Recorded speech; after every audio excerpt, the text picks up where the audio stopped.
Assalamualaikum, apakah suara saya terdengar dengan jelas? Waalaikumsalam. Waalaikumsalam, terdengar. Bisa kita mulai acaranya ya? Siap. Bismillahirrahmanirrahim. Assalamualaikum warahmatullahi wabarakatuh. Waalaikumsalam warahmatullahi Waalaikumsalam wabarakatuh. warahmatullahi wabarakatuh. Alhamdulillahirabbil alamin wassalatu wassalamu ala asrofil anbiya'i wal mursalin wa ala alihi wa sahbihi ajmain amma ba'du.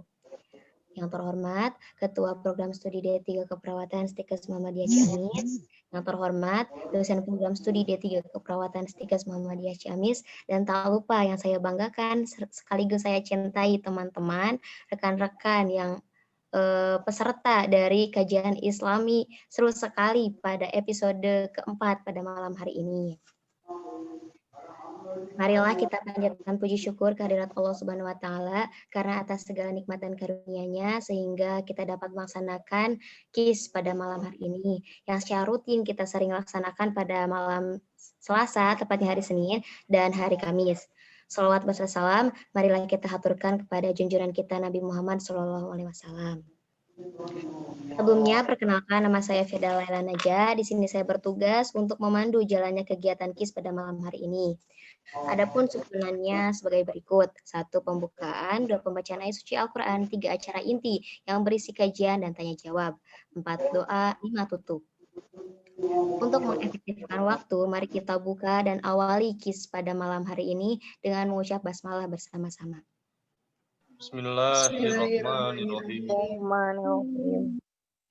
Selanjutnya pembacaan ayat suci Al-Quran yang akan dilantunkan oleh saudari Ayu Nalarati. Kepadanya dipersilakan.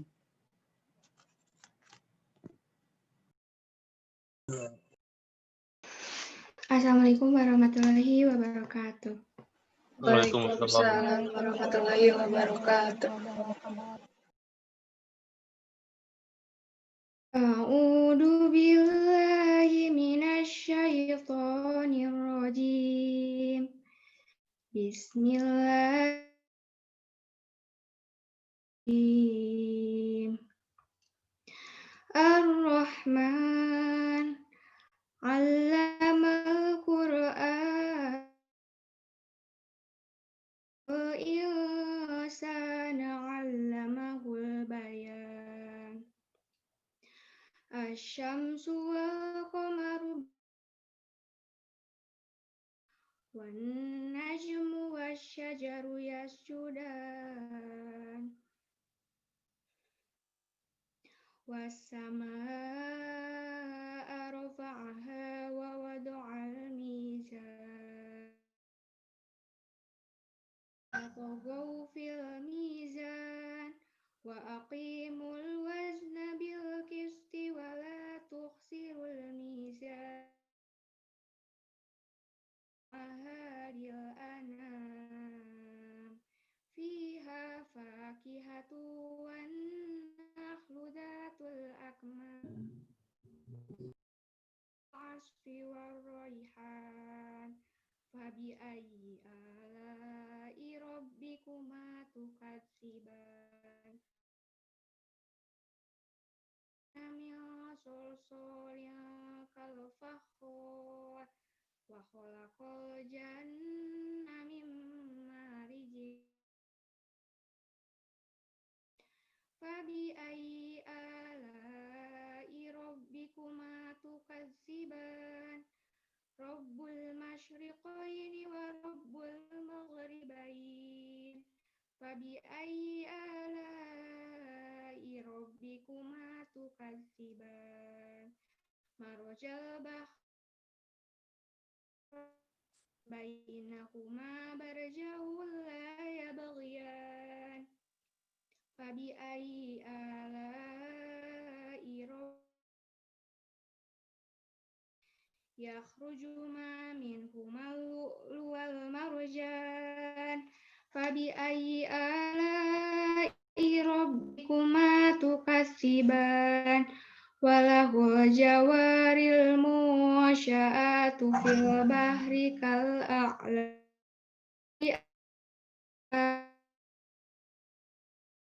kullu man 'alaiha fan wa yabqa wajhu rabbika dzul jalali wallahul adzim. Wassalamualaikum warahmatullahi wabarakatuh. Waalaikumsalam Waalaikumsalam warahmatullahi warahmatullahi wabarakatuh. wabarakatuh. Terima kasih kepada saudari Ayuna Larati. Semoga bermanfaat khususnya bagi pembaca dan umumnya bagi kita semua. Amin. Selanjutnya acara inti yaitu kajian Islami seru sekali episode keempat tentang kepemimpinan Abu Bakar Ashidik yang akan disampaikan oleh Bapak Andan Firmansyah, Eskopners MKAP. Kepadanya dipersilakan.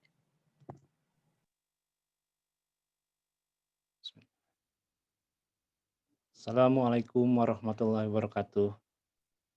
Waalaikumsalam Waalaikumsalam warahmatullahi wabarakatuh. Bismillahirrahmanirrahim. Innal hamdalillah nahmaduhu wa nasta'inuhu wa astaghfiruh. Wa na'udzubillahi min syururi anfusina min sayyiati a'malina. May yahdihillahu fala mudhillalah wa man yudlil fala hadiyalah. Asyhadu an la ilaha illallah wahdahu la syarikalah wa asyhadu anna Muhammadan abduhu wa rasuluh la nabiyya ba'dah. Allahumma sholli wa sallim wa barik ala Muhammadin wa ala alihi wa sahbihi azmain. Amma ba'd. Alhamdulillah, pada malam hari ini kita akan sama-sama mengkaji sirah atau sejarah atau cerita kepemimpinan dari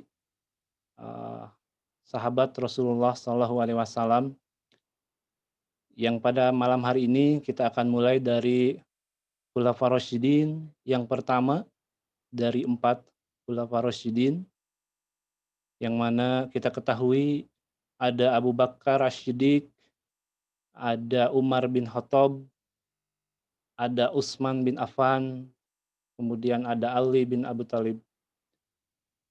Dan sesuai tema pada malam hari ini, kita akan mulai dari khilafah Abu Bakar Asy-Syiddiq. Mungkin insya Allah minggu-minggu berikutnya kita akan dilanjut oleh sahabat-sahabat lainnya.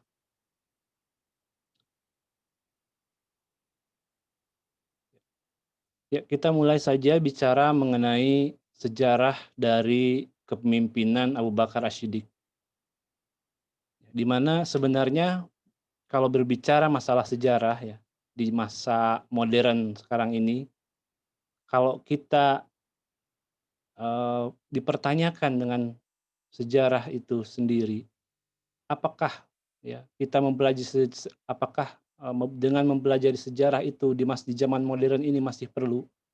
Apakah atau masih perlukah gitu mempelajari sejarah di zaman modern seperti sekarang ini? Di mana di zaman yang modern yang serba canggih ini tentunya mencari sebuah informasi tentang sejarah Islam sangatlah mudah karena bisa diakses dari berbagai media ya, baik internet dan sebagainya. Televisi pun sering menampilkan sejarah-sejarah kepemimpinan Islam ataupun sejarah-sejarah Islam. Yang mana ya kalau kita bicara sejarah mungkin ketika SMA atau ketika kita SMP ya, ketika ada mata kuliah atau pelajaran sejarah, tentunya yang kawan-kawan atau yang kita tahu itu biasanya yang kita pelajari itu tentang angka-angka, ya. Tentang tahun, kejadian apa, ya, peristiwa penting apa yang terjadi pada tahun tersebut, kemudian apa nama peristiwanya, bla bla bla bla bla seperti itu. Yang biasanya yang kita dapatkan hanyalah ya pusing saja, pusing untuk mempelajari sejarah, apalagi ditambah lagi dengan sejarah secara umum, bukan hanya sejarah Islam ya, sejarah Indonesia mungkin, sejarah termasuk sejarah kebudayaan Indonesia dan sebagainya. Ya, walaupun teman-teman kita pahami bahwa kalau kita melihat ya, buku panduan peradaban Islam yang utama atau buku panduan Islam ya. Ya, apa itu? Ya, tentu saja Al-Qur'anul Karim. Bahwa di dalam Al-Qur'an saja gitu, di dalam Al-Qur'an yang berisi firman Allah itu, sepertiga isi di dalam Al-Qur'an itu berisi tentang kisah-kisah atau sejarah ya. Yang mana itu sudah cukup membuktikan bahwa dengan mempelajari sejarah itu atau mempelajari sejarah itu sangat istimewa. Dengan sepertiga isi Quran saja sudah sejarah itu, dengan mempelajari sejarah itu sangat istimewa. Kenapa? Karena dengan mempelajari sejarah ya di dalamnya kita bisa mempelajari banyak hikmahnya gitu. Banyak pelajaran yang kita bisa dapat dengan sejarah. Kenapa? Ya karena supaya kita sebagai manusia tidak atau agar tidak terjebak kepada lubang atau kesalahan yang sama. Ya. Itu salah satu manfaat kita mempelajari sejarah seperti itu. Bahkan Allah berfirman dalam surat Yusuf ayat 111 yang artinya sesungguhnya pada kisah-kisah mereka, para nabi dan umat mereka, itu terdapat pelajaran bagi orang-orang yang mempunyai akal. Al-Quran itu bukanlah cerita yang dibuat-buat, akan tetapi membenarkan kitab-kitab sebelumnya dan menjelaskan segala sesuatu, serta sebagai petunjuk dan rahmat bagi orang-orang yang beriman. Itu sekali lagi sudah cukup untuk menempatkan bahwa mempelajari sejarah itu atau peristiwa di masa lampau itu sangat istimewa ya.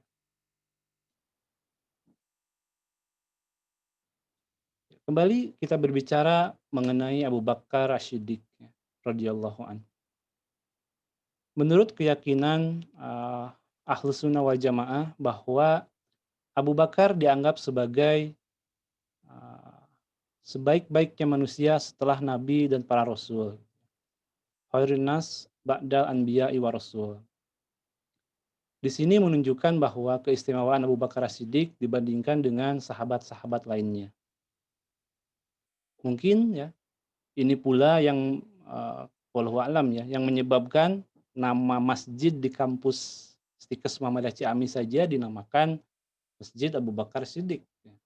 Mungkin karena memiliki cita-cita ya supaya mungkin menghasilkan generasi muda yang seistimewa seperti Abu Bakar Siddiq di masa yang akan datang. Wallahu a'lam.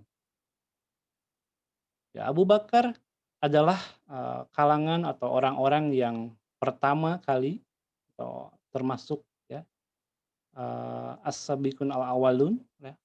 Jadi orang yang pertama masuk Islam atau laki-laki dewasa yang pertama masuk Islam, karena kalau yang perempuan kan istrinya sendiri.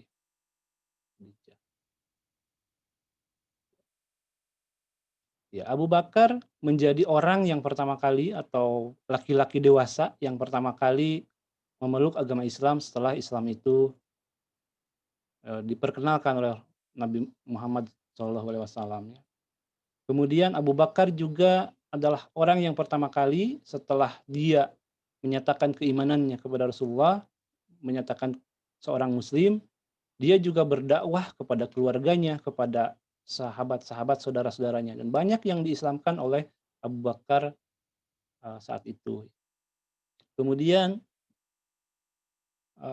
Abu Bakar juga sama seperti Nabi Muhammad Rasulullah SAW, juga karena dia yang pertama kali mendakwahkan Islam setelah Rasulullah, dia juga yang paling pertama mendapatkan cobaan, mendapatkan ujian dari para kafir-kafir Quraisy. Di sini jelaslah bahwa posisi Abu Bakar adalah manusia yang sangat dicintai oleh Nabi dan seluruh manusia, daripada seluruh manusia yang ada gitu ya. Seperti diceritakan dari Amr bin Ash radhiyallahu an, dia datang kepada Nabi Shallallahu alaihi wasallam kemudian bertanya, "Ayuhan nas, ahabu ilaika ya Rasulullah." Rasul, manusia mana yang paling kau cintai ya Rasulullah? Maka Nabi menjawab, Aisyah. Kemudian kata Ammar bin As bertanya lagi, "Wa minna rizal." Kalau dari kalangan laki-laki, siapa ya Rasulullah? Maka Rasulullah mengatakan, Abuha, ya, bapaknya. Kita ketahui bahwa Abu Bakar ini adalah ayah dari Aisyah radhiyallahu anha. Ya, disinilah sekali lagi jelas bahwa menempatkan posisi Abu Bakar sebagai orang yang dicintai Rasulullah. Ya.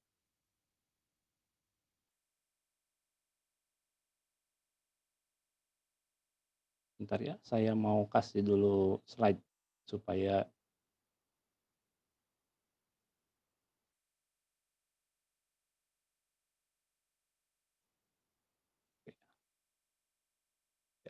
karena seperti disampaikan tadi bahwa pelajaran sejarah itu biasanya ya banyak bercerita tentang tahun-tahun, ya, nama-nama kota-kota dan sebagainya.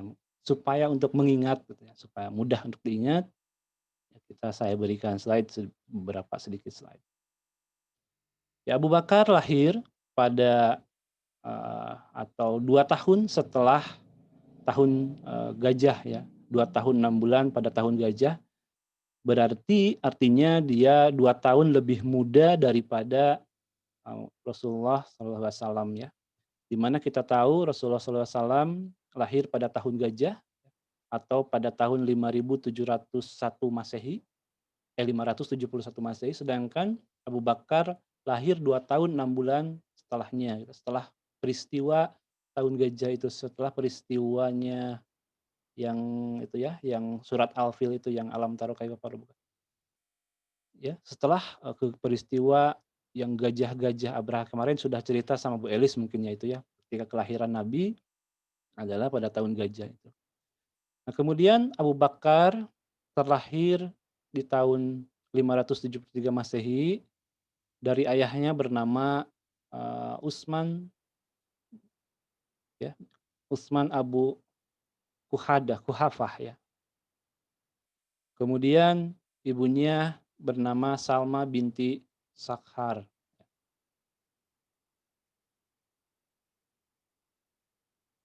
Abu Bakar ketika lahir atau nama asli, nama lahirnya dinamai oleh ayahnya sebagai namanya Abdul Ka'bah, yang berarti hamba Ka'bah, karena Utsman atau ayahnya ini seorang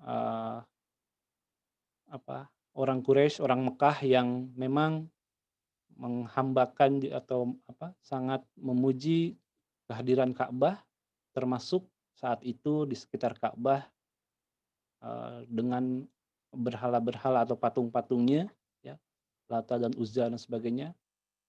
Dan ayah dari Abu Bakar ini memang penyembah berhala pada saat itu, ya.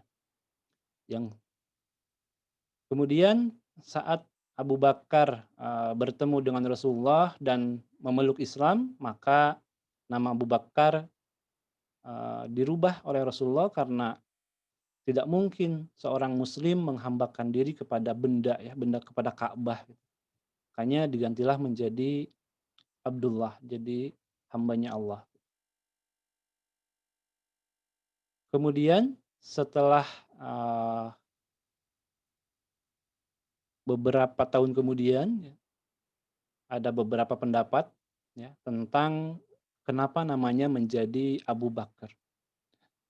Ada yang mengatakan bahwa Abu Bakar itu berasal dari kata bakar yang artinya pertama, karena Abu Bakar adalah orang pertama yang memasuk agama Islam dari kaum laki-laki, maka jadi bapaknya yang pertama, itu bapak pertama. Jadi orang yang pertama masuk Islam, makanya disebut dengan Abu Bakar. Kemudian pendapat yang lain, ada yang mengatakan bahwa Abu Bakar itu karena bakar itu adalah artinya juga muda, ya. Kalau kita cari, silahkan nanti dicari artinya bakar itu apa. Bakar itu artinya muda, karena dia atau Rasulullah menikahi Aisyah, putra dari Abu Bakar ya, sehingga Abu Bakar ini Abu itu kan bapak ya, Abu jadi menjadi bapak muda gitu. Walaupun usianya lebih muda daripada Rasulullah 2 tahun, tapi dia sudah menjadi ayahnya Rasulullah atau bapaknya Rasulullah. Makanya di saat itu atau mendapat nama Abu Bakar atau panggilan Abu Bakar. Karena ya bapaknya gadis muda itu ya, bapaknya Aisyah. Seorang bapak muda. Tapi wallahu alam yang mana ya. Nah, next slide dulu. Kemudian ya sebelum kita mengenal ke sejarahnya, kepemimpinan seperti apa, Abu Bakar ini memiliki 4 orang istri, yang mana dari keempat istrinya ini dikaruniai 6 orang anak, 3 anak laki-laki dan 3 anak perempuan ya. Di sini istri yang pertama ada Khotilatu bintu Abdil Uzza. Ya.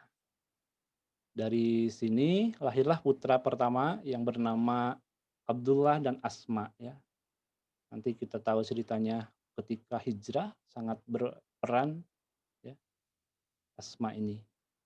Kemudian ya dari istri yang kedua namanya Ummu Rumam atau beberapa pendapat lain mengatakan namanya Zainab ya. Zainab binti Amir atau Ummu Ruman. Dari sini lahirlah Aisyah radhiyallahu an dan juga Abdurrahman ya.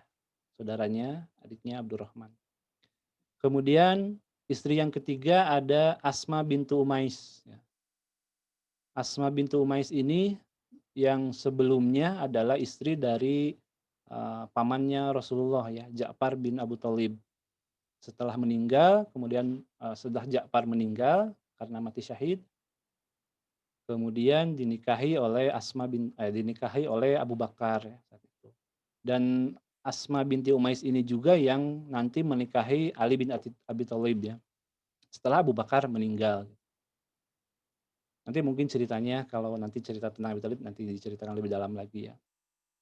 Dari sini lahirlah anak yang bernama Muhammad bin Abu Bakar. Kemudian dari anak yang keempat dari Habibah bintu Harizah lahirlah Ummu Kulsum ya. Yang ini lahir setelah wafat atau Rasulullah wafat. Dan biasanya ya nama-nama Asma, Abdullah, Abdurrahman, Aisyah, kemudian siapa lagi?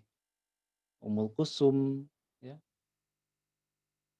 Ini biasanya digunakan sebagai referensi nama-nama ya, nama-nama muslim, nama-nama yang soleh, nama-nama solehah.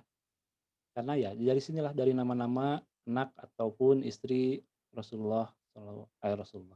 Istri dari Abu Bakar Asy-Siddiq ya. Kemudian Abu Bakar juga memiliki gelar ya, gelar atau julukan. Memiliki gelar yang mulia yang pertama adalah Asy-Siddiq. Asy-Siddiq. Orang yang paling membenarkan artinya sebetulnya. Karena ini diberikan gelar ini ada ceritanya ya. Ketika Nabi SAW saat itu menjalankan Isra Mi'raj, kemudian kejadian itu diceritakan kepada penduduk Quraisy ya, di Makkah saat itu, ternyata tidak ada satupun manusia di sana yang percaya dengan cerita itu kecuali ya Abu Bakar. Maka Abu Bakar adalah orang yang pertama kali dengan tegas meyakini tanpa keraguan sedikit pun mengatakan bahwa saya percaya dengan cerita Muhammad SAW. Maka dari sanalah ya, kemudian disematkan gelar Asy-Siddiq kepada Abu Bakar. Karena Abu Bakar adalah orang yang pertama membenarkan ya, cerita dari atau cerita tentang Isra Mi'raj ya, dari yang Masjidil Aqsa ya, dari Masjidil Haram ke Masjidil Aqsa kemudian ke Sidratul Muntaha. Yang membenarkannya ya karena semua kafir Quraisy itu nggak ada yang percaya ya. Mimpi katanya, mimpi kamu Muhammad. dan sebagainya. Hanya Abu Bakar saat itu yang percaya dan mempercayai tanpa keraguan sedikit pun. Makanya diberikanlah gelar Asy-Siddiq ceritanya. Kemudian gelar yang kedua ada As-Sahib. Untuk As-Sahib, sahib itu sahib ya, sahabat gitu ya, kawan akrab. Kalau ini yang memberikan gelar itu adalah Rasulullah saat melaksanakan hijrah ya. Ceritanya, dan sahib ini atau as-sahib ini difirmankan dalam Al-Qur'an pada surat At-Taubah ayat ke-40. Dalam ayat itu Allah mengatakan yadkhulu lisobihi la tahzan gitu ya. Karena ketika Abu Bakar Siddiq bersama Nabi di dalam gua ketika keluar dari Mekah itu ya, waktu mau hijrah kan dikejar-kejar tuh sama orang-orang musyrik ya, sama orang-orang Quraisy, kafir Quraisy. Maka Abu Bakar dan Rasul itu kan sembunyi di gua tuh waktu itu. Ya, seperti di ayat itu ya Allah mengatakan bahwa dua orang yang berada di dalam gua, kemudian Abu Bakar karena merasa ketakutan karena di luar gua atau di atasnya itu lagi mondar-mandir terus itu para pasukan tentara Quraisy itu ya. Dan dalam ayat itu Allah berfirman, yadkhulu lisobihi la tahzan. Innallaha ma'ana. Jadi sahibku, janganlah kamu berduka cita, sesungguhnya Allah berserta kita. Itu diabadikan di dalam surat At-Taubah ayat 40. Maka julukan yang kedua adalah as-sahib, sahib atau kawan akrab. Kemudian gelar yang ketiga al-atqa.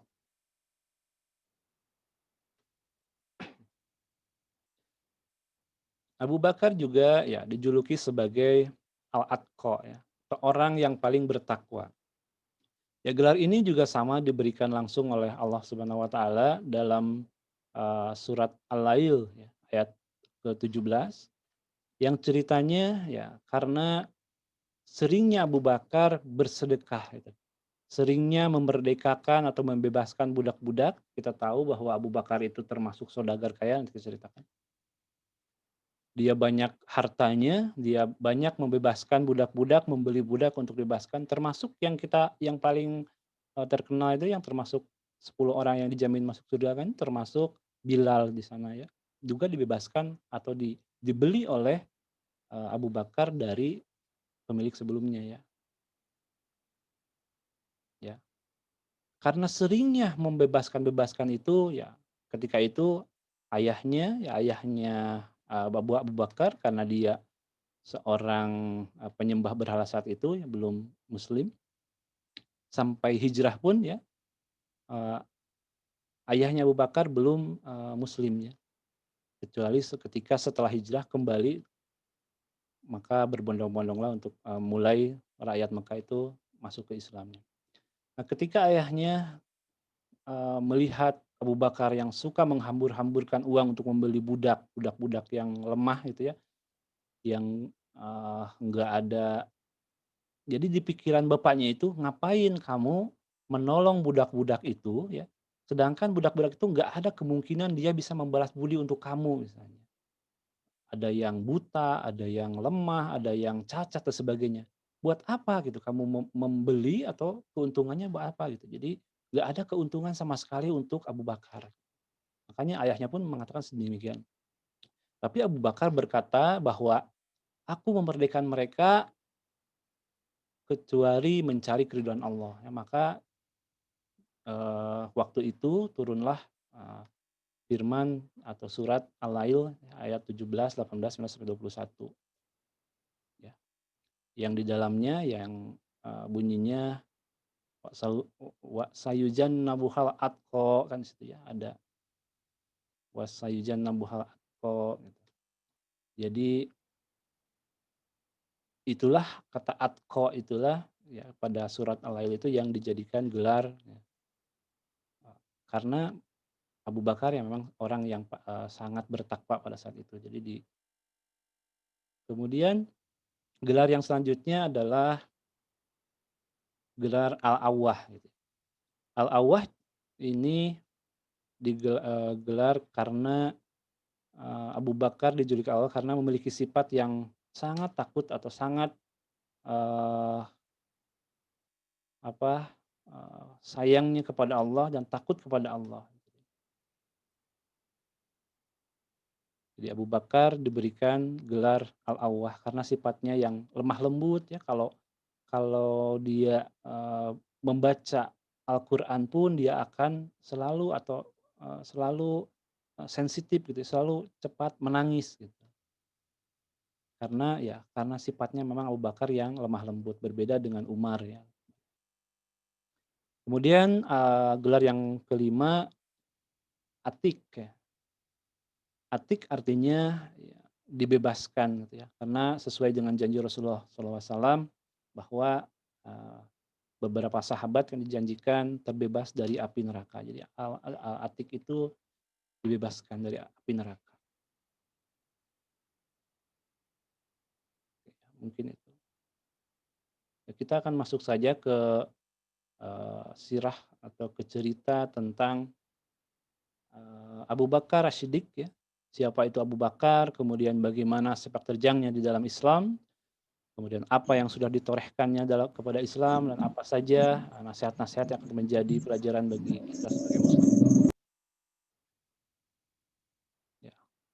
Pada awal-awal Islam ya, awal-awal munculnya Islam itu dari Abu Bakar awal-awal masuk Islam, Allah mengkaruniakan Abu Bakar nikmat yang sangat besar ya. Karena di awal-awal dakwah ini, di mana para sahabat yang lain, termasuk di sana ada Umar, ada Ali dan sebagainya, itu tidak sanggup mengislamkan seluruh keluarganya ya. Tetapi Abu Bakar justru dapat atau sanggup mengislamkan seluruh keluarganya ya. Termasuk bapaknya nanti ketika kembali dari hijrah itu. Ya. Jadi Abu Bakar itu bapaknya masuk Islam, ibunya masuk Islam, semua kerabat-kerabatnya, keponakannya, keluarga besarnya semuanya masuk Islam, tidak terkecuali ya. Jadi di zaman itu sedangkan sahabat-sahabat lain tuh sangat sulit untuk mengajak seluruh keluarganya untuk masuk Islam ya, karena namanya juga di awal-awal ya, banyak yang masih atau ragu. Kalau sahabat lain ya mungkin ada yang dianya masuk Islam, ibunya enggak, atau ada yang dianya Islam, pamannya enggak, atau dan sebagainya ya. Pokoknya ada kerabatnya atau enggak seluruh keluarganya itu masuk Islam.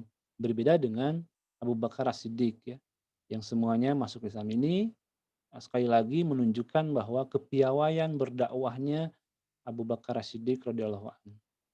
Ya. Karena dia orangnya lembah lembut, dia orangnya sangat halus gitu ya, sehingga banyak orang yang mudah tertarik ya, untuk memeluk agama Islam ya. Abu Bakar merupakan keturunan Quraisy ya, dan termasuk orang kaya atau seorang saudagar yang terpandang ya. Keluarganya termasuk ayahnya, ibunya itu sudah memang saudagar ya, sudah memang pedagang gitu ya. Dan ketika muda pun bertemu dengan Rasulullah ya karena Abu Bakar ini seorang pedagang ya, terkenal karena pedagang emas kalau nggak salah. Jadi kalau di kalangan orang-orang Quraisy itu Abu Bakar itu tidak tercela sama sekali ya. Orang terpandang lah gitu, orang terkemuka itu. Karena kejujurannya, kemudian sebelum Islam, tidak hanya di Islam saja ya, sebelum Islam pun Abu Bakar ini selalu memberikan sedekah gitu, selalu bersedekah, tidak hanya ketika menjadi Islam, jadi sebelumnya sudah bersedekah. Makanya ya orang-orang Quraisy pun sangat mencintai atau tidak ada celah sama sekali untuk Abu Bakar ini.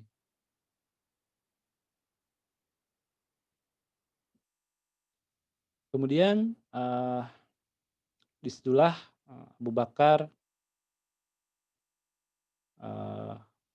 satu cerita ayahnya mengajak Abu Bakar waktu Abu Bakar masih kecil ya, untuk ke Ka'bah gitu atau untuk ke Mekah. Untuk apa? Untuk menyembah berhala gitu saat itu karena Lata dan Uzza. Abu Bakar diajak ketika sejak kecil gitu ya, sejak kecil diajak. Tetapi eh, Abu Bakar walaupun masih kecil dia sudah fitrahnya itu sudah menolak gitu.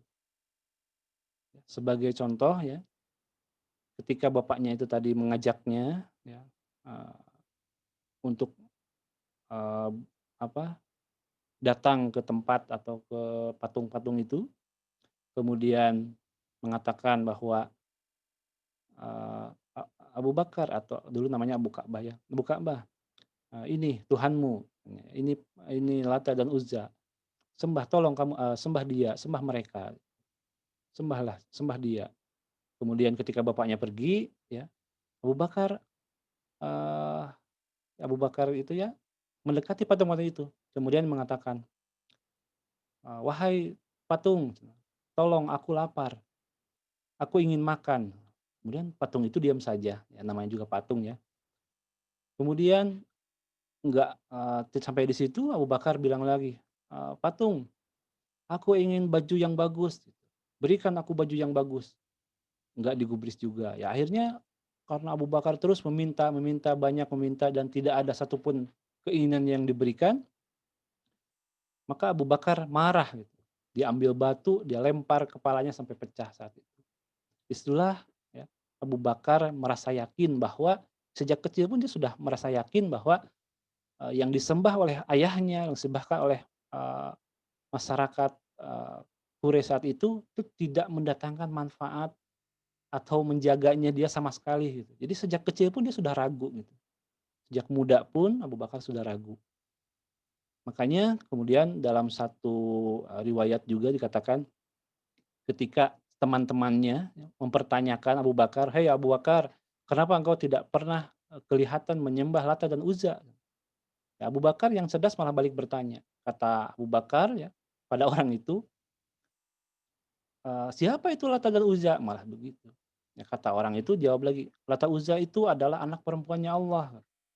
Ya kata Abu Bakar, "Kalau dia anak perempuannya Allah, lalu siapa ibunya?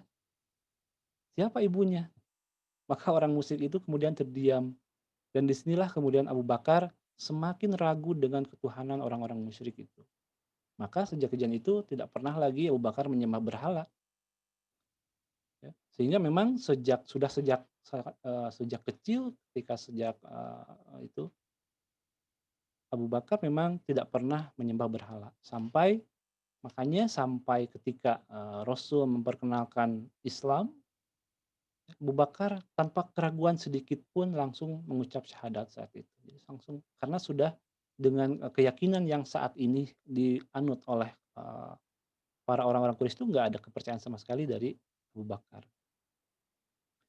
Itu dari segi kepercayaannya Abu Bakar. Kemudian dari segi akhlaknya ya, karena Abu Bakar ini dikenal yang lemah lembut dan sebagainya ya.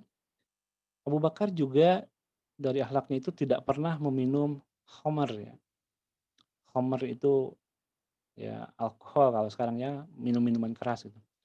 Ya, pada zaman itu kan khamar itu sudah jadi minuman biasa ya, kayak kalau sekarang mah mungkin teh gelas, teh botol gitu ya, yang banyak dijual ya setiap hari gitu, minuman sehari-hari gitu.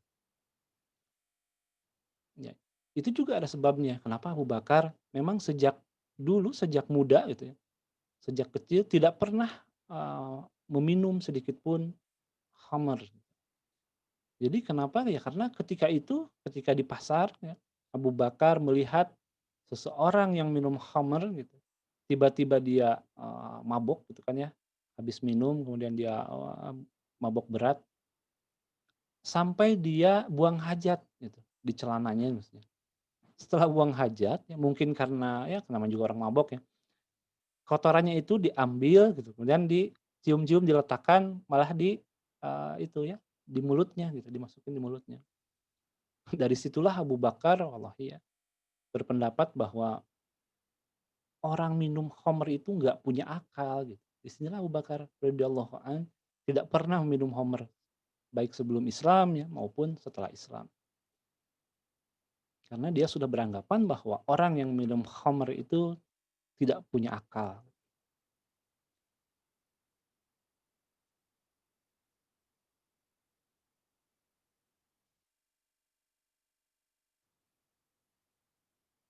Saya tutup dulu ini aja.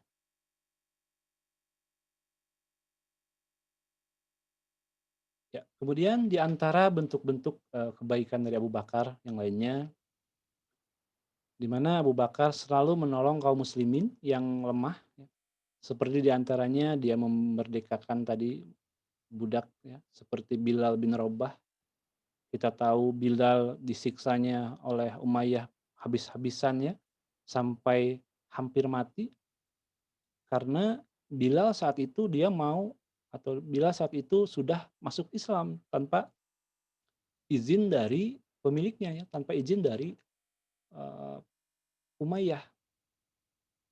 Maka disiksa habis-habisan supaya Bilal murtad lagi, supaya kembali lagi ke ajaran Lata dan Uzza. Disiksa, dijemur, pokoknya kalau kita nanti kalau diceritakan tuh banyak panjang ceritanya tentang Bilal ini, ya. Bagaimana perjuangannya, ya. Datanglah Abu Bakar untuk membeli Bilal dengan harga yang sangat tinggi saat itu.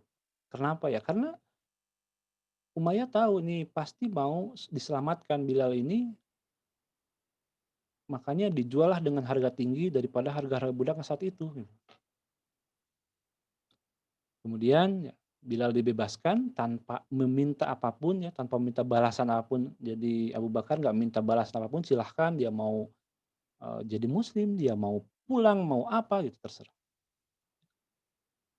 Dan tidak hanya Bilal, banyak sekali budak-budak yang dibebaskan oleh Abu Bakar, ya. Contohnya ada Amir ibnu Fairah, ya, ada Ummu Umais, ada Zunairah, ya, Zunairah yang buta itu, ya, gitu, ya. Itu semua rata-rata dibayar atau dibeli oleh Abu Bakar, dibebaskan, dimerdekakan oleh Abu Bakar. Nah, kemudian ya singkat cerita, ya, di Mekah itu karena ya kayak Bilal dan sebagainya sering dilakukan penyiksaan-penyiksaan. Akhirnya lama-lama orang Quraisy ini semakin kejam gitu, ya, semakin kejam bukan hanya kepada budak-budaknya, termasuk kepada orang-orang muslim yang sudah memeluk agama Islam saat itu. Termasuk mengancam Rasulullah dan juga Abu Bakar, ya. Maka ya saat itu akhirnya dengan seizin Allah, ya, Allah mengizinkan untuk Muhammad Rasulullah melaksanakan hijrah saat itu. Kemudian Abu Bakar dan juga Rasulullah hijrah, ya, kita tahu bahwa ceritanya yang menemani Rasulullah SAW ketika hijrah itu hanya Abu Bakar, ya, sendiri. Untuk menjadi, karena dia yang disebutkan tadi di surat sahibnya, ya, menemani perjalanan Rasulullah. Karena memang Abu Bakar itu menjadi teman Rasul bukan hanya ketika hijrah, ya. Jadi kita sudah tahu dia sebagai teman Rasul bahkan sebelum Islam, dia teman ketika berdagang, dia teman ketika sebelum Islam, ya. Dia teman ketika sudah masuk Islam pun dia menjadi laki-laki yang pertama tadi. Kemudian teman Rasul ketika hijrah juga, ya. Kemudian teman Rasul ketika jihad, tidak ada satupun jihad yang dilaksanakan oleh Rasulullah tanpa kehadiran Abu Bakar. Kemudian teman Rasul ketika wafat juga. Jadi keduanya dikubur di samping bersamping-sampingan, ya, berdamping-dampingan.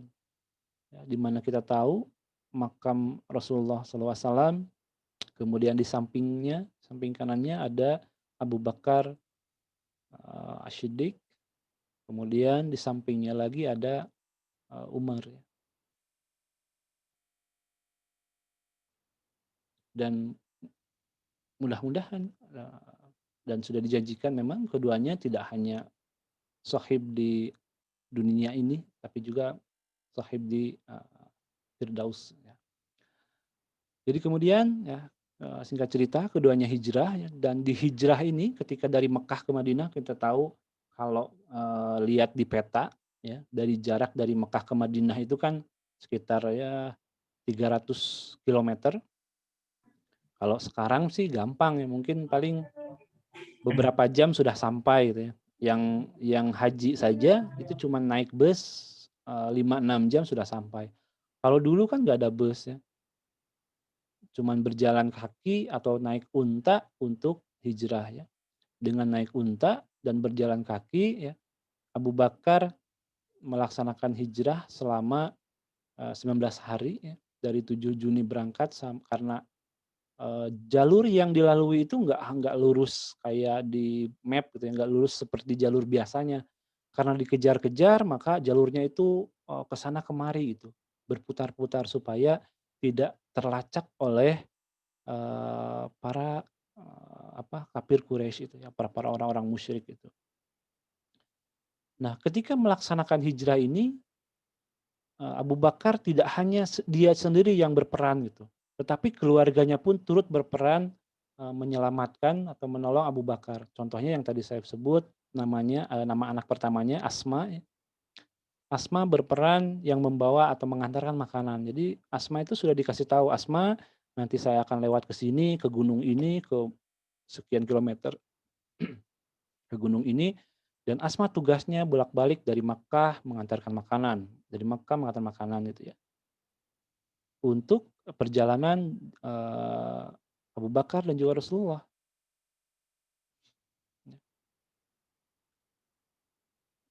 Kemudian, anak yang, laki-lakinya ya, Abdurrahman juga berperan sebagai mata-mata ya. Di mana ketika Rasul dalam perjalanan kan dikejar terus sama orang-orang Quraisy tuh, jadi bisa tahu orang Quraisy akan ngejar kemana, kemudian orang Quraisy akan melakukan apa itu dimata-matai ya, dimata-mata. Jadi Abdurrahman ini ke Mekah gitu, kalau siang hari dia berangkat memata-matai, kalau malam hari dia berangkat sampai tengah malam melaporkan ke ayahnya, kemudian balik lagi ke Mekah untuk mencari lagi informasi dan seperti itu ya. Jadi terus bolak-balik, bahkan kalau jaraknya sudah mulai jauh mungkin Rasulullah dan, Abu Bakar itu bisa berhari-hari di perjalanan. Karena dulu kan nggak ada WhatsApp ya, kalau ada WhatsApp kan enak ya, jadi tinggal dijapri aja gitu, "Bapak ini ada ini," gitu. Dulu kan nggak bisa ya, jadi ngasih informasinya ya caranya gitu, dia jalan malam-malam sampai pagi mungkin atau berhari-hari karena kalau sudah jauh, balik lagi, itu pun untung kalau nggak ada atau nggak ketemu orang-orang kafir Quraisy ya. Kalau ketemu mungkin ketahuan, ini sudah, memberikan informasi sebagainya, ya bisa dibunuh kan, kayak gitu. Itulah perjuangan bukan hanya, Abu Bakar ya, tapi juga keluarganya Abu Bakar. Kemudian, eee sebenarnya ya, peristiwa hijrah ini kan bisa saja Rasul, diperjalankan oleh Allah seperti Isra kan. Hanya 1 malam atau beberapa detik saja sudah aja naik buraq sampai ke Madinah. Nah, kenapa harus seperti ini ya, ini juga sama ada, taktiknya, ada, nilainya ya, agar mengajarkan, Rasulullah berserta Abu Bakar di sini untuk selalu tawakal ya, tawakal yang sebenar-benarnya tawakal ya. Di mana dia terus berdoa, berusaha, sesuai dengan niatnya ingin berhijrah ya. Ya singkat cerita Rasulullah, dan Abu Bakar sampai ya di Madinah dengan selamat. Eee, Ketika sesampainya di, Madinah ya, saat itu mulailah, eee, Rasulullah mempercayakan atau mengangkat, eee, Abu Bakar sebagai wazirnya ya, atau penasihatnya atau menterinya itu. Kalau sekarang perdana menteri mungkin ya. Disinilah Abu Bakar, karena diangkat menjadi wazir, jadi dia tidak pernah lepas dari Rasulullah. Kemanapun Rasulullah pergi, mau ada, khutbah, mau jadi imam, mau mau berperang, mau pergi kemanapun itu tidak pernah, lepas gitu. Selalu ditemani oleh atau selalu, mengikuti Rasulullah, ya, tidak pernah lepas. Kemudian ketika Rasulullah berjihad, ya, tidak ada satupun tadi jihad atau peperangan yang dilakukan oleh Rasulullah kecuali Abu Bakar juga ikut terlibat di sana. Ya. Jadi tidak pernah luput daripada jihad. Ini juga menunjukkan dari sisi lainnya dari Abu Bakar ya, bukan hanya Abu Bakar itu orangnya tadi lemah lembut ya. Kalau baca surat aja dia suka menangis gitu, baca firman Allah suka menangis. Tapi ini juga menunjukkan bahwa Abu Bakar ini orangnya pemberani gitu ya. Kuat, hebat, ya, pemberani. Bukan hanya tadi lemah lembut dan sebagainya. Kemudian sampai akhirnya suatu ketika ya Rasulullah mendekati wafat, mendekati ajal ya, sudah melaksanakan perang dan penyebaran Islam selama sampai berapa? 13 tahun di Madinah gitu ya. Akhirnya ya Rasulullah mendekati wafatnya ya, dengan sakit dahulu kan, seperti kita ketahui ya, ketika Nabi atau Rasulullah SAW sakit gitu, maka saat itu tidak ada atau kaum muslimin lagi menunggu untuk diimami sholat kan. Nah, kemudian karena Rasulullah sedang sakit, tidak bisa untuk berangkat ke masjid, maka Aisyah menyampaikan atau sebelumnya Bilal dulu ya, Bilal datang untuk menjemput gitu. Kemudian ditanyakan ke Aisyah, disampaikan ke Aisyah bahwa cari Abu Bakar, suruh dia untuk menggantikan Rasulullah menjadi imam sholat ya. Dia tidak menyuruh Umar, tidak menyuruh Utsman, tapi Rasulullah menyuruh Abu Bakar ya. Kemudian sampai sang anak ini ya, Aisyah itu juga ragu ini. Wahai Rasulullah, sampai 3 kali Rasulullah meminta Aisyah untuk mencari Abu Bakar untuk menggantikan salatnya.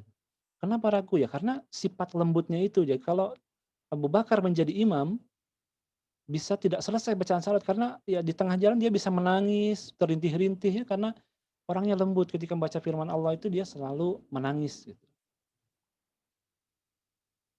Dan tapi akhirnya ya Abu Bakarlah yang menjadi imam saat itu, dan setelah selesai itu jamaah atau setelah sholat itu kemudian Rasulullah SAW meninggal dunia, maka di saat itu terjadilah kehebohan antara para sahabat gitu. Karena banyak makmum atau banyak para sahabat yang tidak mempercayai wafatnya Rasulullah SAW ya. Termasuk Umar di situ ya. Banyaklah sahabat yang marah-marah, banyak yang sahabat yang merintih, menangis terus-terusan di rumah ya. Ada yang berteriak-teriak, bahkan ada yang sampai mengancam-mengancam ya, kayak Umar bin Khattab ya.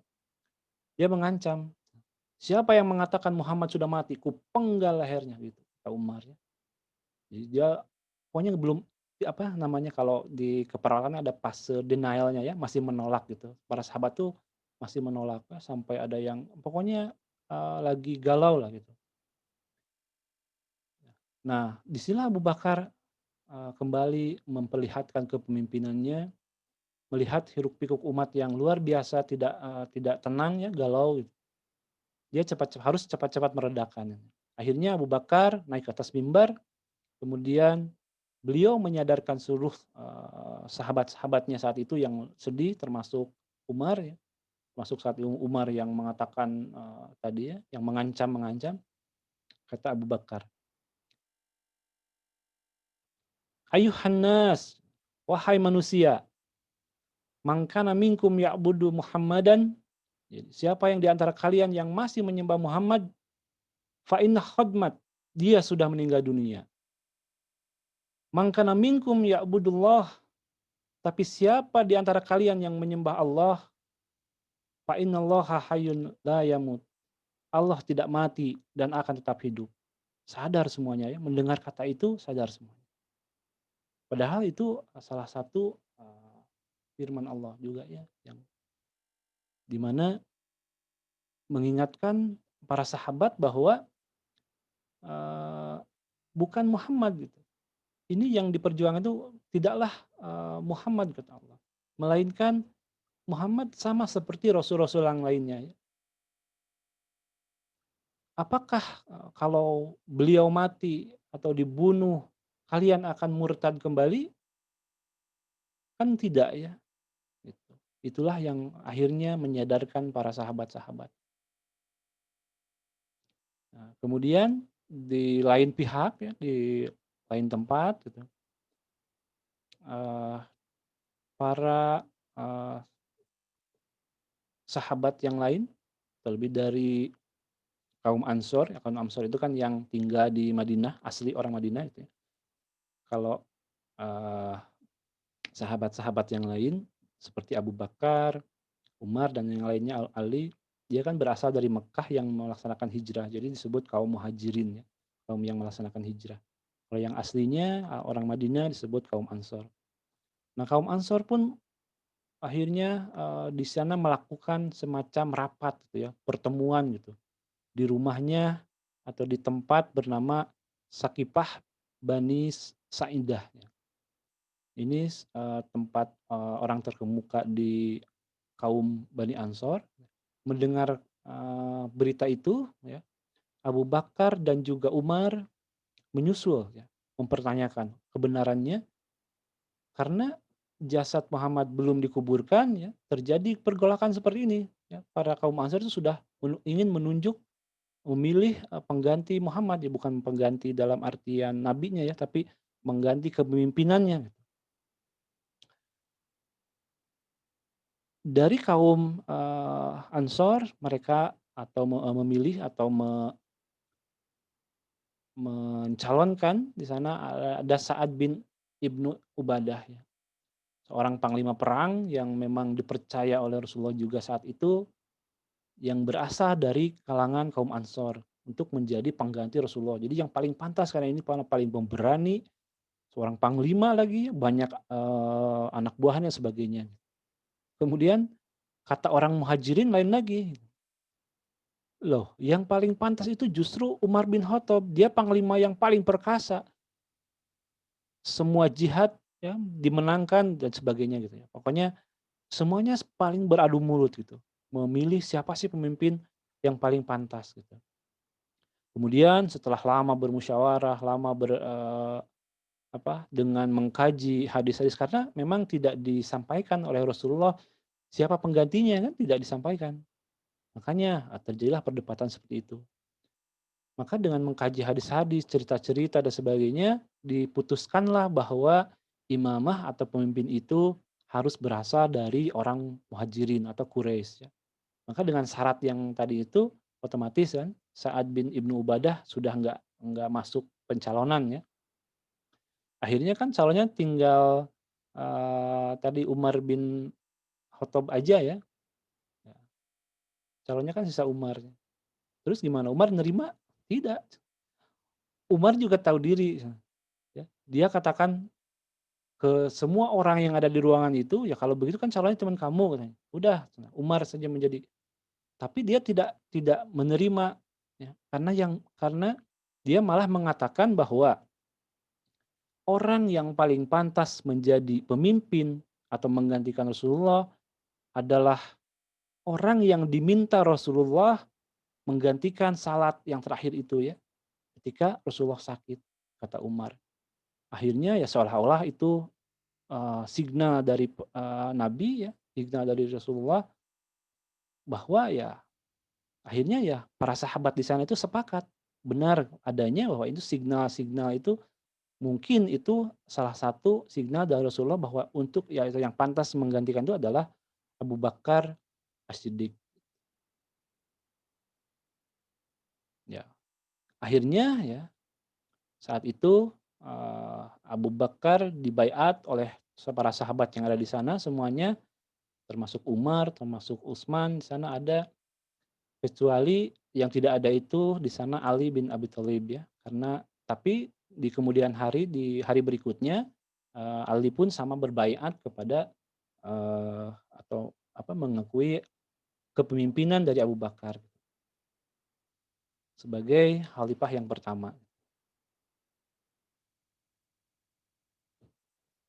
Ya, ketika khalifah atau kekhalifahan atau kepemimpinan pertama Islam itu jatuh ke tangan Abu Bakar, maka barulah jasad Rasulullah bisa dikuburkan saat itu menjelang Isya. Itu pun terjadi khilaf ya, mau dikubur di mana nih? Orang Ansor maunya di Madinah, orang Muhajirin maunya di Makkah, atau ada juga yang menyerukan untuk dibuatkan tempat khusus karena pasti akan diziarahi banyak orang dan sebagainya. Seperti itu. Akhirnya ya di sini juga Abu Bakar tampil ya untuk mendamaikan seluruh manusia di situ yang berdebat ya, ingin mengambil jasad Rasulullah.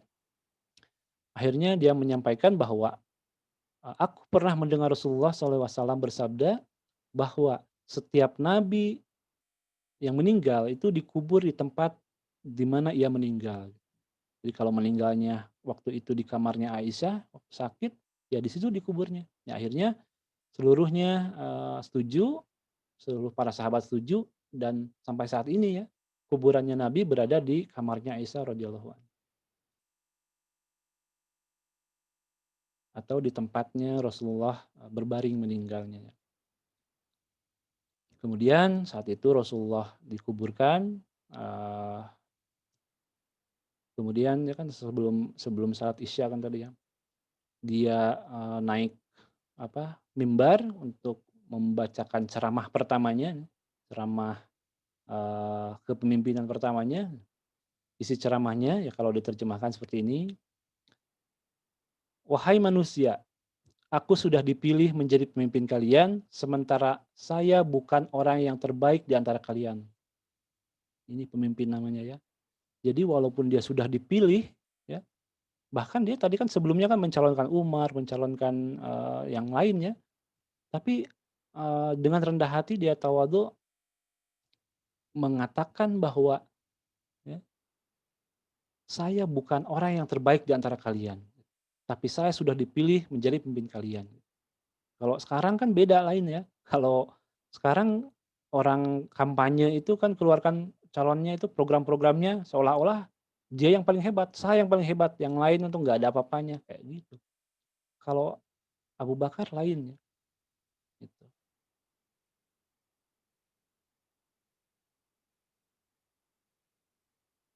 Kemudian kalimat selanjutnya ya. Kalau aku berbuat baik, tolong aku. Ini maksudnya kalau ingin memutuskan sesuatu perkara misalnya ya, bantu ya. Tolong dikritik gitu ya, diberi masukan gitu supaya bisa lebih baik lagi. Tapi kalau aku melakukan kesalahan, tolong luruskan. Kalimat selanjutnya ya. Jadi kata Abu Bakar, karena Abu Bakar ini manusia biasa ya pasti ya mungkin kadang ada hilaf, jadi tolong diluruskan gitu. Karena mungkin kalau Nabi ada hilaf, ada kesalahan kan pasti mungkin turun di Jibril untuk meluruskan ya. Tapi kalau Abu Bakar karena manusia biasa ya maka dia meminta sahabat yang lainnya untuk mengingatkan, meluruskan ya, membantu ya, memberikan kritik, masukan sebagainya. Ini sudah mencirikan Abu Bakar seseorang yang demokratis ya, menerima masukan. Jadi enggak diktator gitu ya, demokratis. Dia menerima masukan, menerima saran gitu ya. Jadi menerima jika diluruskan ya, menerima di demo dan sebagainya itu ya, supaya memberikan membuat keputusan yang baik gitu. Kemudian kalimat selanjutnya, jujur itu amanah, dusta itu khianat. Insyaallah. Kemudian kalimat yang paling menggegerkan waktu itu ya, dan orang yang lemah di antara kalian adalah orang kuat di sisiku sampai aku kembalikan haknya.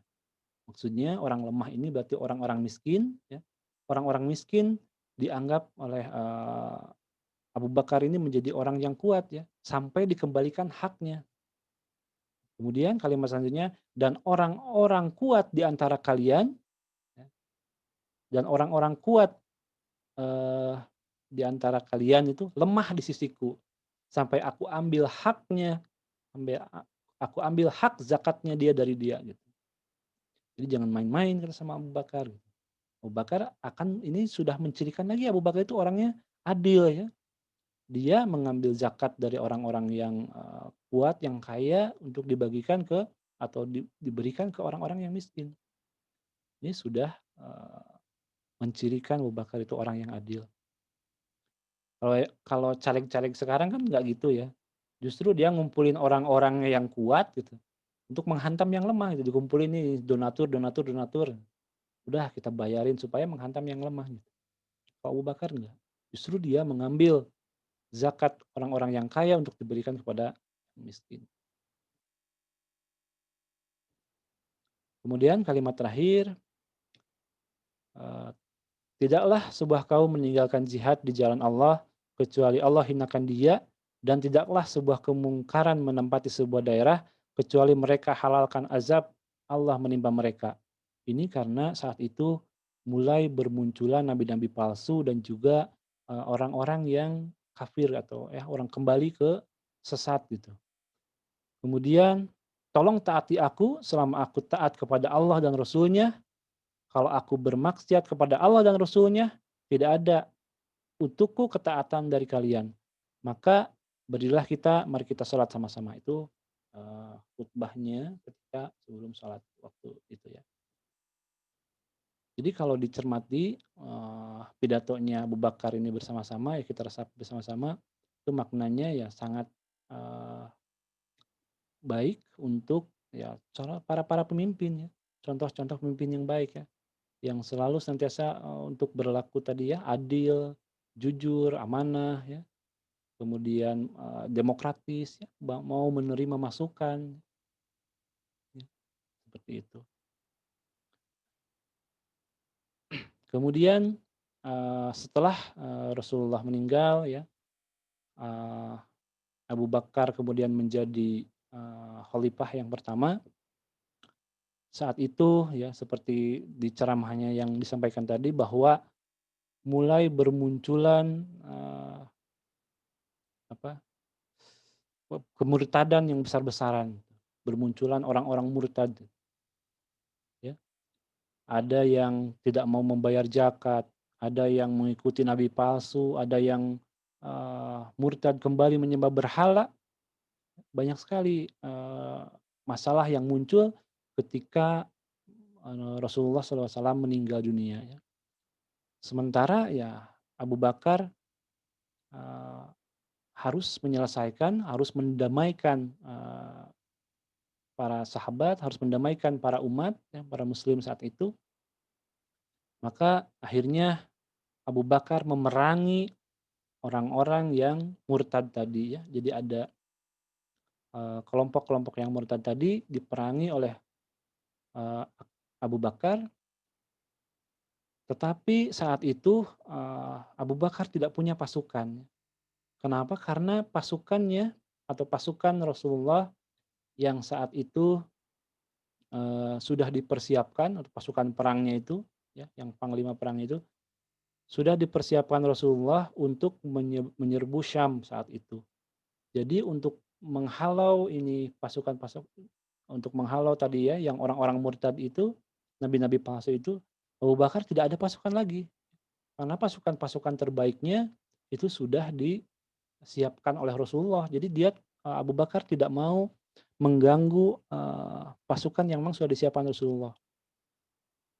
Jadi ketika Abu Bakar menjadi khalifah dan memerlukan pasukan untuk memerangi orang-orang murtad tadi ya, dia tidak mengganggu sama sekali pasukan yang sudah disiapkan oleh Rasulullah untuk pergi ke Syam, ke Syria sekarang ya.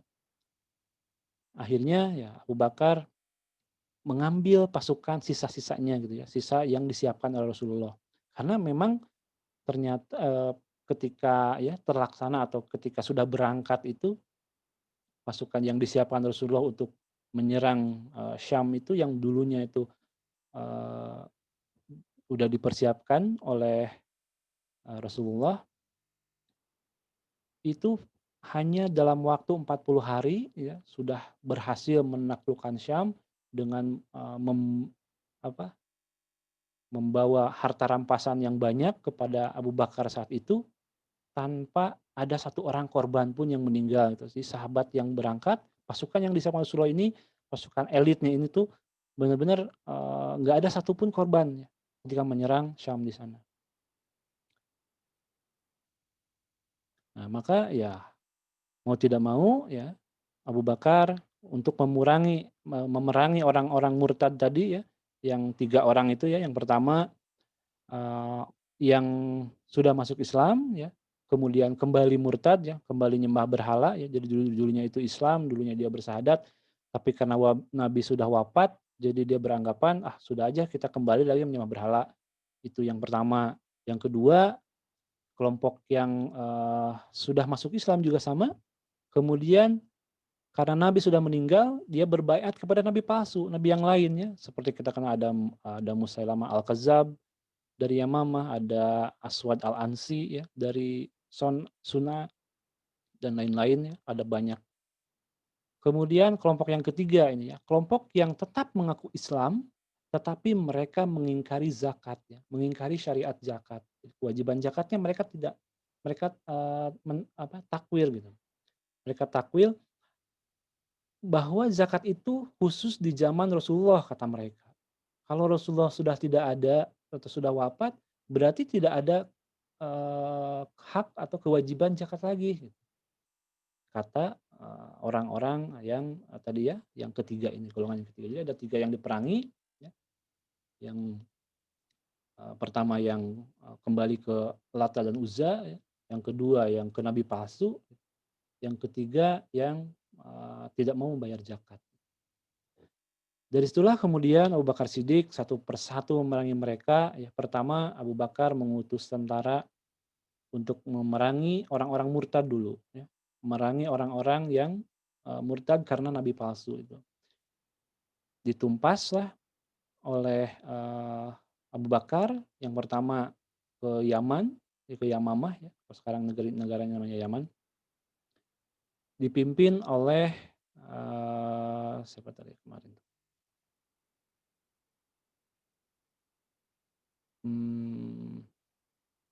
Saya lupa lagi. Ya. Ya. Jadi ada Musailamah Al-Kadzdzab ditumpas, kemudian mengutus yang lain juga untuk Aswad Al-Ansi tadi juga berhasil ditumpas ya. Sampai nabi-nabi palsu yang lainnya pun ya berhasil ditumpas semuanya. Jadi banyak atau ketika melakukan atau melaksanakan penumpasan itu karena tadi ya pasukan, karena kan berbarengan ya, pasukan tadi pasukan elitnya berangkat ke Syam, sedangkan pasukan Abu Bakar yang sisanya itu berangkat untuk memberantas nabi-nabi palsu itu. Banyak akhirnya sahabat-sahabat penghafal Al-Quran yang gugur saat itu. Ya. Banyak yang gugur, termasuk ketika memberantas Musailamah Al-Kadzdzab. Di sana paling sedikit ada 70 orang penghafal Quran yang meninggal saat itu. Setelah semua nabi palsu diberantas semuanya, ya, sudah dibasmi semuanya, ditumpas habis sama Abu Bakar, barulah Abu Bakar menumpas atau memerangi para penentang zakat. Ya. Walaupun saat itu ya Umar bin Khattab, kita tahu orangnya keras ya, dia marah-marah gitu. Wahai Abu Bakar, gitu. Kenapa kau memerangi orang yang sudah mengucapkan syahadat? Kenapa kau perangi mereka? Mereka kan saudara kita, gitu. Mereka kan juga Muslim. Gitu. Kalau yang tadi kan lain ya. Kalau yang tadi dia Muslim, dulunya Muslim, kemudian membaiat Nabi palsu, berarti kan sudah murtad. Yang satunya lagi kembali ke Lat dan Uzza, itu juga murtad. Kalau ini dia tetap Muslim, dia mengaku Muslim dan dia tetap bersolat, dia tetap beribadah. Hanya satu yang dia ingkari adalah tidak mau bayar zakat. Maka Umar itu marah gitu. Kemudian Abu Bakar menjawab berkata seperti ini. Demi Allah, aku tidak akan membedakan orang yang meninggalkan sholat Kalau yang tadi yang murtad ya, dengan orang yang meninggalkan zakat. Kata Abu Bakar ya, di tegasnya Abu Bakar di sini. Jadi kalau dahulu mereka menyerahkan zakat kepada di hadapan Rasulullah, kemudian menolak zakat di hadapanku, maka akan kutumpas mereka atau kuperangi mereka. Itu kata Abu Bakar. Makanya kemudian ya Abu Bakar akhirnya Umar pun setuju sependapat dengan Abu Bakar karena dengan tidak meninggalkan zakat berarti kan dia sudah meninggalkan sama saja dengan murtad. Kemudian di zaman Abu Bakar ini akhirnya semuanya berhasil ditumpas ya, dan kembali atau ke tidak ada lagi yang orang-orang yang atau yang murtad gitu. Kemudian di zaman Abu Bakar juga Abu Bakar pernah melebarkan daerah kekuasaan Islam ya, pernah menyerang atau menyerang kota kafir ya, Irak saat itu dengan mengutus Khalid bin Walid ya. Jadi tadi itu yang menyerang Musailamah Al-Kazam itu Khalid bin Walid saya lupa. Setelah menumpas Musailamah Al-Kazab, dia pasukannya tidak disuruh pulang oleh Abu Bakar. Lanjut dia ke Irak ya. Kan Musailamah di Yaman ya, di atasnya. Jadi di atas Yamamah. Dia belok ke atas lagi menuju ke Irak gitu ya. Dan di Irak pun ya akhirnya ditaklukkan oleh Khalid bin Walid saat itu. Ya ini maksudnya apa ya? Ini juga menjelaskan atau memperlihatkan bahwa di zaman Abu Bakar juga Islam itu sudah menaklukkan negeri-negeri, sudah menaklukkan banyak negeri ya, termasuk kalau di biografinya yang saya baca itu ya termasuk Irak yang tadi ya, Yaman di bawahnya, Arab Saudi itu kan ada Oman di bawahnya. Jadi banyak daerah-daerah yang mendekati dekat-dekat Arab sekitar Arab Saudi itu dikuasai oleh kekhalifahan Abu Bakar Siddiq. Tetapi memang yang paling luas penyebarannya saat itu yang bisa menaklukkan kota-kota kafir pada zaman itu yang paling luas itu adalah pada zamannya Umar bin Khattab ya. Ya jelas mungkinnya karena kita tahu bahwa kekhalifahan Abu Bakar itu tidak lama ya. Kan sebentar, cuma 2 tahun. Jadi Abu Bakar menjadi khalifah itu tidak lama, hanya 2 tahun. Dengan masalah yang banyak, ya, dengan munculnya orang-orang kafir dan sebagainya, ya itu sudah menguasai beberapa daerah dan sebagainya pun itu sudah luar biasa untuk kepemimpinan dari Abu Bakar Siddiq. Kemudian Abu Bakar pula tadi ya sangat demokratis. Jadi ketika di pidatonya pun disampaikan dan di kenyataannya pun dilaksanakan. Di mana beliau menerima masukan dari para sahabat ya, terutama saat itu Umar bin Khattab memberi masukan untuk mengumpulkan benda-benda atau mushaf atau tulisan-tulisan Al-Qur'an dikumpulkan karena saat itu kan Al-Qur'an ditulis di daun, di kulit ya, di pelepah kurma, ada yang di batu dan sebagainya untuk dikumpulkan dan rencananya akan dimushafkan. Walaupun awal-awalnya memang Abu Bakar pun menolak ya karena memang katanya itu tidak diajarkan di zamannya Rasulullah. Jadi Al-Qur'an itu sudah dihafal mati oleh sahabat-sahabat semuanya, jadi sudah hafal semuanya, jadi merasa tidak perlu dan akhirnya setelah banyak para sahabat yang meninggal karena peperangan tadi ya, peperangan melawan nabi-nabi palsu, Musailamah Al-Kadzab dan sebagainya. Akhirnya saran dari Umar pun didengarkan dan meminta kepada Zaid bin Sabit ya untuk mengumpulkan tulisan-tulisan surat-surat Al-Qur'an gitu. Sampai akhir kepemimpinan Umar bin Khattab ya, sampai sebelum meninggal ya. Akhirnya ya terkumpullah Al-Qur'an itu secara lengkap gitu oleh Zaid bin Sabit, tapi saat itu belum dibukukan kan ya, hanya disimpan saja oleh Abu Bakar. Kemudian setelah disimpan oleh Abu Bakar, akhirnya disimpan juga oleh Umar, belum dibukukan juga, nanti dibukukan ketika di zamannya Utsman bin Affan.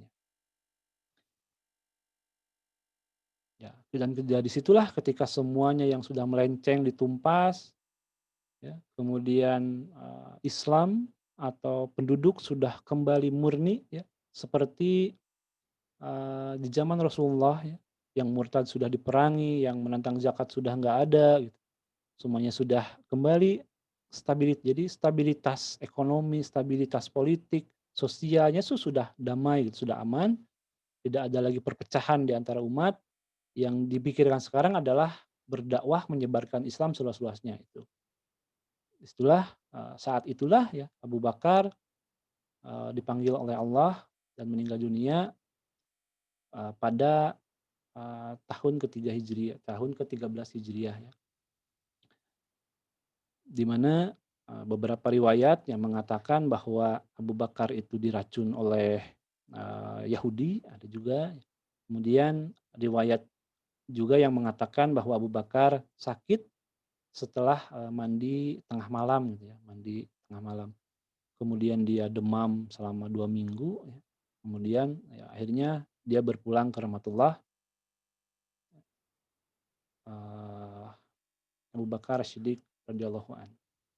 Ya, demikianlah mungkin sekelumit kisah tentang Abu Bakar As-Siddiq.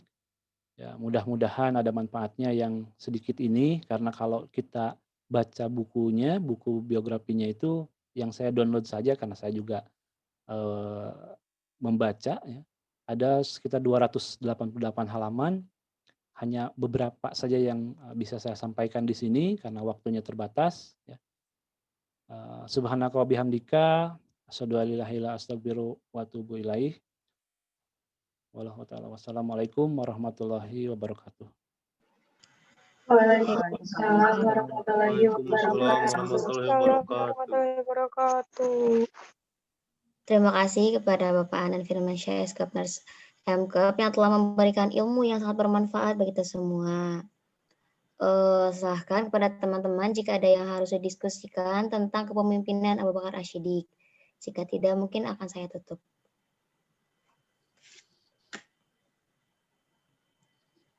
Silahkan para teman-teman.